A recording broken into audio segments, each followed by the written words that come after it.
मन की एक दशा होती। जब ऑपरेशन होना था ना डायलिसिस के लिए, तो उन्होंने बताया कि अब ऑपरेशन हम करने के लिए आपको बेहोश करते हैं। तो हमने कहा रुको, हमने पद चलाया अपने आचार्य का, और पद में जिस लाइन से हम बेहोश हुए थे, तो जब हमें होश आया था तो वही लाइन चलने लगी। ये ऐसा मन का पकड़ा दो ना, तो उसका ऐसा स्वभाव है। तो ऐसे नींद के समय जैसे जो बात पकड़ा दी गई, वही जागृत के समय जब हम जगेंगे तो वो उसी में स्थिति मानी जाती है।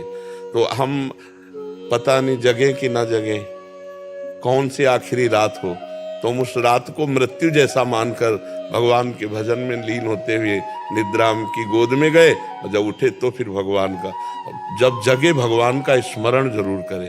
देखो तभी भक्त कहाया जाएगा। जब देखा कि विभीषण जी तो राम नाम ते सुमिरन कीना, हृदय हरस कप सज्जन चीना, ये सनहट करी हो पहचानी, और साधु ते होए ना कारजान। जो उठते ही राम राम बोला तो समझ गए ये भगवान के भक्त है, इन साधु से मिलने से कोई कार्य की हानि नहीं होगी। राम नाम ते सुमिरन कीना, हृदय हरसी कपि सज्जन। हनुमान जी समझ गए ये साधु है, क्योंकि उठते ही भगवान का नाम कोई सज्जन पुरुष साधु लेता है। तो सोते समय, उठते समय, भोजन पाते समय, जब भोजन सामने आवे तो भगवान को अर्पित करके दो चार भगवान के मंगलमय नाम लेकर और जय जयकार करके तब पाना चाहिए। इससे बहुत बुद्धि शुद्ध होती है, जीवन बड़ा आनंदमय होता है। विचार पॉजिटिव हो जाए ना, तो हम गरीब भी हो तो आनंद पूर्वक जिएंगे, और विचार निगेटिव है ना, तो करोड़ों रुपया भी हो तो भी जलते रहेंगे। हमारा दिमाग स्वस्थ होना चाहिए।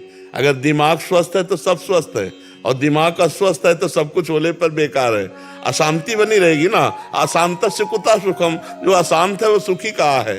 तो सुख तो भगवान करुणा सिंधु, उनका नाम, उनका रूप, उनकी लीला, उनका धाम, उनके आश्रय, उसी में सुख है। ये भव समुद्र भगवान के तो रचा हुआ है, और भगवान से विमुख होकर कोई गंदे आचरण करके कभी सुखी हो सकता है क्या? लोगों को भ्रम है कि हम पाप कर्म करके, अधर्म करके, घूस लेकर बहुत सुखी हो जाए। कभी नहीं सुखी हो सकते, चाहे जितना एकत्रित कर लो। अधर्म से कभी सुख नहीं मिलता। अधर्म का फल है अशांत, अशांत पुरुष कभी सुखी नहीं रहता। और धर्म का फल है शांत, और शांति में ही सुख है।